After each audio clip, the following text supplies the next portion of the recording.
Resipi campak-campak edisi Ramadan, ikan percik ala Kelantan. Jom kita buat. Okey, first kali kita lumurkan ikan kita dengan sedikit serbuk kunyit dan juga beberapa cubit garam. Lepas tu korang boleh ratakanlah serbuk kunyit kita ni kan. Sebab kali ni Mi nak bakar guna air fryer je. Air fryer boleh, kalau nak bakar guna kayu arang pun boleh. Lagi sedap lah kan. Lepas tu untuk masa kita setkan dalam 10 minit pada suhu 190 degree Celsius. Lepas tu kita boleh terbalikkan dia. Tips sikit, boleh lumurkan minyak sedikit supaya dia tak kering sangat. Then kita boleh kisarkan kita punya bawang merah, bawang putih, serai dan halia. Masukkan sedikit air. Lepas tu kita boleh kisarkan dia.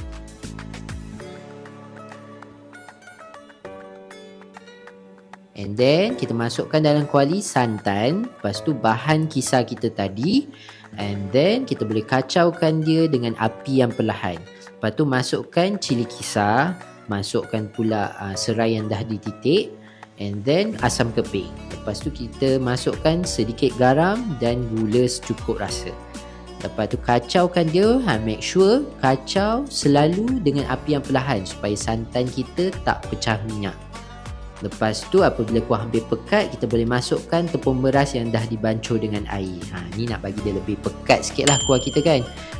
Ikan pun dah siap masak. Bolehlah kita hidangkan. Lepas tu kita garnish lah sikit dengan sayur-sayuran lah. Barulah seimbangkan makanan kita ni.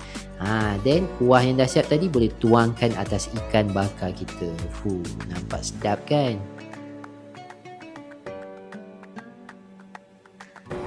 Sedap dok. Korang mesti cuba. Senang je.